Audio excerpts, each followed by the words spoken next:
Greetings, Andy here again, and this is the first of 2025 of my monthly roundup of new releases that I bought in the previous month. So here we are, it's the 4th of February, it's my birthday today, and I'll come to that later.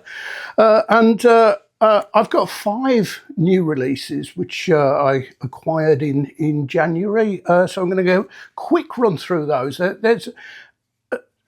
It's such a varied lot of genres and things in here. They're all really good. There's no, and there's a potential debut of the year already. We'll see later. But let's start with the big one. Of course, that is Mogwai and their 11th studio album called The Bad Fire.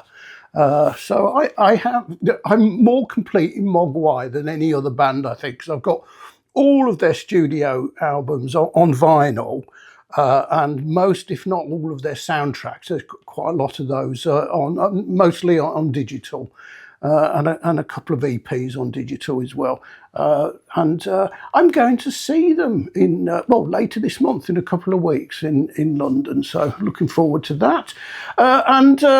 So what can I say about this? The Bad Fire apparently is Glasgow slang for hell, which is quite appropriate really, because this on the eve of them starting to record this, the sort of multi-instrumentalist really does the keyboards, also guitar. Let me check my notes, but I'm terrible with names. Barry Byrne, his daughter was diagnosed with a very rare but dangerous blood cancer, requiring a bone marrow transplant, chemotherapy, a terrible thing for a child. She is now apparently through it, thankfully. Despite all that sort of like in the background of while this was being recorded, it's surprisingly upbeat, really. It never really gets sort of dour in any way. In style, this is, to me anyways, is very much a continuation of where their previous album, and again, Let the Love Continue, left off. A different producer. That was produced by Dave Fridman, and because it was all going on sort of just post COVID, that was essentially done by Zoom, the production. This one, I can't remember, I should have made a note. I can't remember the guy's name, but he's from Texas and has produced St. Vincent and also Explosions in the Sky, another post-rock band, appropriately. But like Let the Love Continue, it's a much more mature album than some of their earlier stuff, less post-rock and less heavy, though it still has some tracks which are real out and out post-rock. Trademark one track, and I also ought to add, it's got lots of bonker titles in here, song titles, which Mogwai like to use, and I always like. So where are we? What was it called? Fanzine Made of Flesh. Has trademark vocoder vocals on it. Now, normally I don't really like vocoder vocals, but Mogwai have been using it since their early albums, and consistency really is almost an additional instrument, and somehow it works for Mogwai like it doesn't necessarily for everyone. And I read in a review, and the reviewer described that like Air's Sexy Boy going on a heavy rock bender, which I quite liked. And they've also, another one, I love the title of that, Pale Vegan Hip Pain, it's a lovely instrumental, really atmospheric, and that could be like one of their soundtrack tracks. It's got that sort of feel to it. And it's a Lion Rumpus I really like, which is the penultimate track, and I'll do a bit of a sample on that. So this is a three-sider, and it is, when I say three-sider, it's got the dreaded etching on side D, and it's just in clear vinyl. And get it back in there. And this version of it was came with a print signed by the band. So that's Mogwai. Now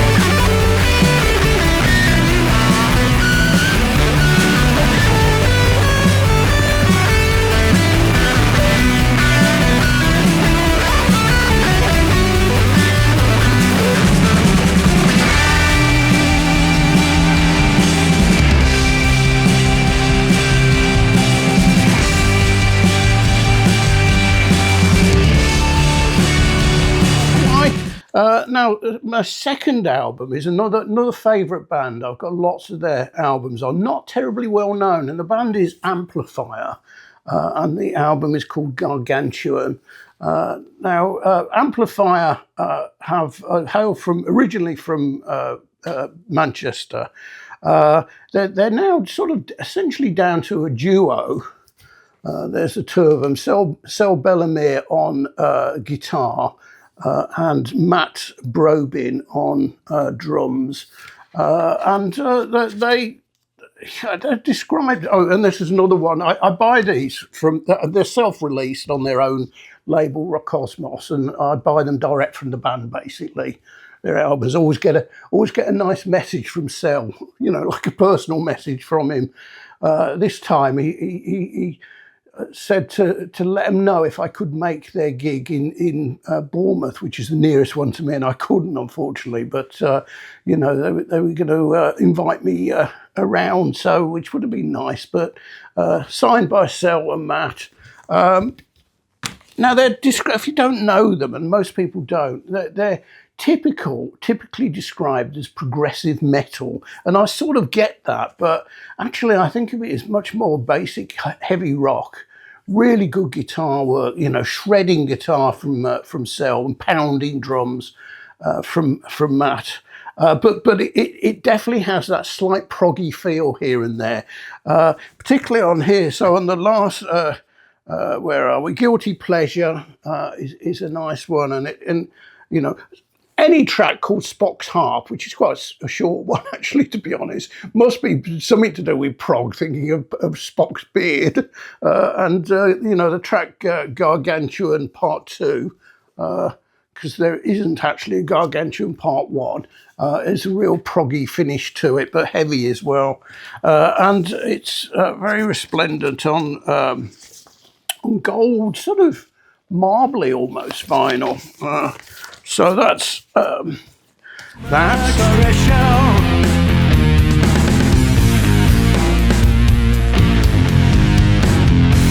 break a mountain in half into directions I'm running.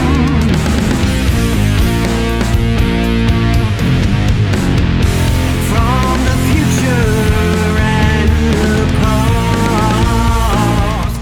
So my third one is a complete change from the others, and it is Larkin Poe and their album Bloom. This is their 7th album, and Larkin Poe are the Lovell sisters, essentially, and funnily enough, that was the name of their original band, which was a bluegrass, acoustic bluegrass originally, before they went all electric and formed Larkin Poe in 2010, 7th studio album.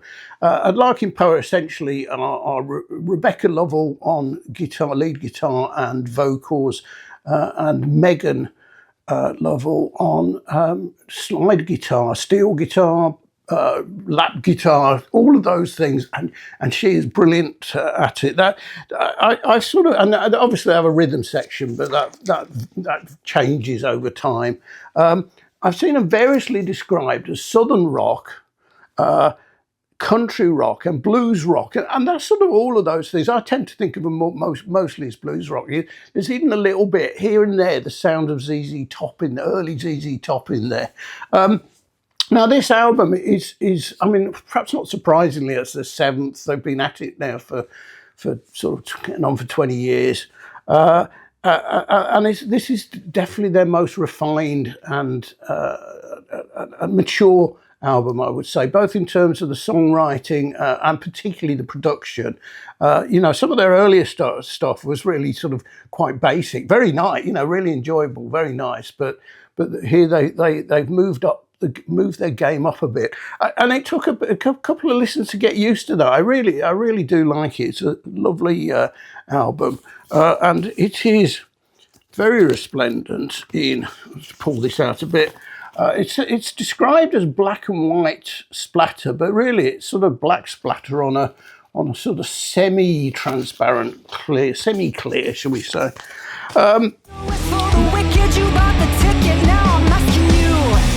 What are you gonna do when we get to the top?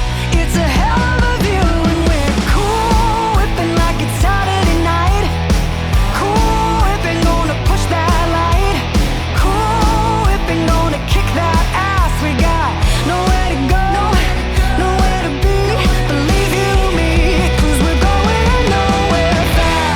2024, the debut last year in 2024, my debut of the year was released in January, and this year we also have a fabulous one, and it is the Lambrini Girls and their album "Who Let the Dogs Out." Now this is punk, proper punk. I mean, they're a duet of two girls, and they hail from Brighton. So I'm reading my notes here because I'm hopeless at names. And it consists of Phoebe Lunny on guitar and vocals, and Lily, don't know how to pronounce this, Macchiera on bass. And I think they basically hire a drummer when they want it. It's got, I mean, the hype sticker, which I've lost, described this as, let me read it, party music for gay slut girls.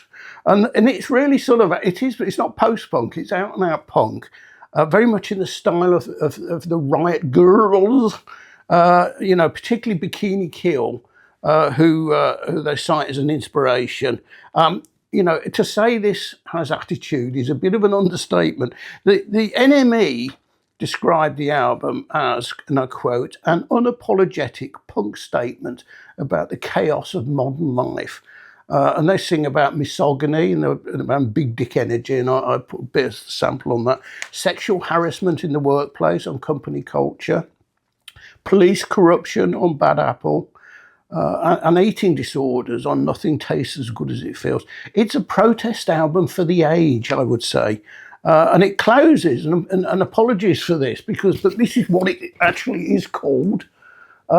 It closes on a really powerful track, which is called Cuntology 101, in which the girls proudly describe themselves as a pair of C's. So this was the Rough Trade album of the month. No, this one's not sad. It does come with a lyric booklet, and it's fabulously described. It's green, but sort of like the bonkersness of the rest of it, it's described as, let me read this, golf is for idiots green. and like usually with the Rough Trade album of the month, it's got a bonus CD, 6 tracks, live at Scala. Big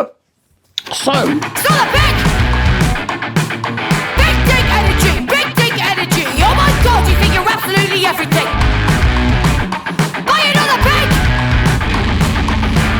energy. A champion of heterosexuality.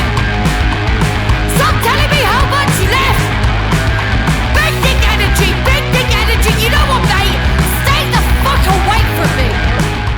So, and we come to the last album, but I've got a mention at the end. And this one is the Fuzz Club album of the month. And it's a band called Splitterzelle, Splitterzelle.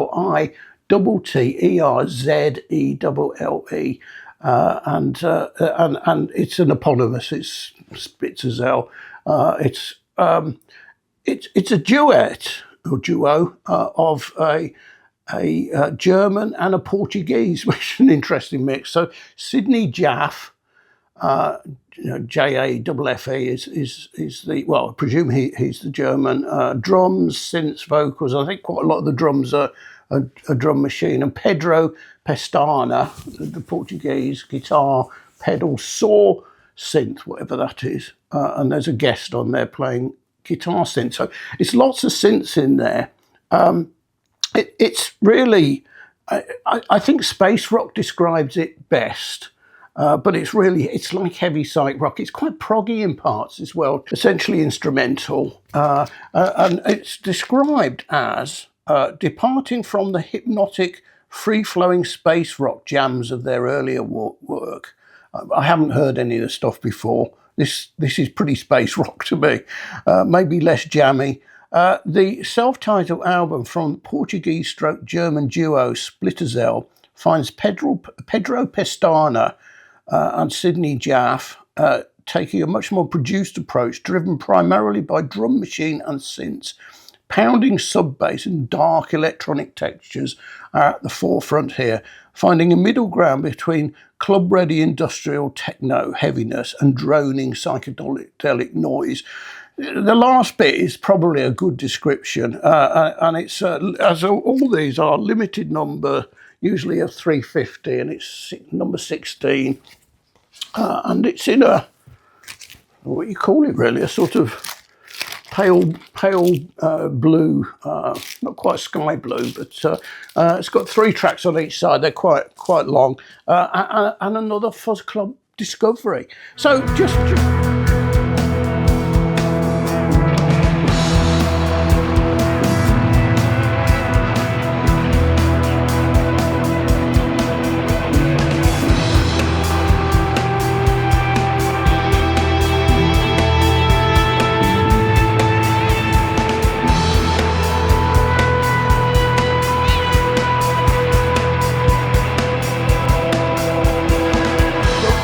So just a final thing, I got it this morning, this popped into my head. So today, as I'm recording this, 4th of February, and it's my 68th birthday today, and I was thinking back to when I turned 60, but Black Sabbath, who I've somehow never seen, played their final concert in Birmingham on the 4th of February, 2017, and I've got the this is a CD and Blu-ray of the concert, and I discovered it too late. I didn't know they were playing it. I discovered they were playing and thought, oh, what a birthday present. So we were going to go and see them, but all the tickets had long gone, and the only ones available were sort of like thousands of pounds. So I don't do that for anybody. So but it's a fabulous album. I was just reminded that what a 60th birthday present that would have been. See the final concert by Black Sabbath in my hometown. It would have been brilliant, but I didn't, so I make do with this. I'll probably watch this later. So there you go. Thanks for watching. I've got a few other records which I picked up in mostly in sales, sort of New Year, Christmas, over Christmas, New Year, and so on. Another handful, so I'll do a catch up on those during Feb. So thanks for watching. Cheers.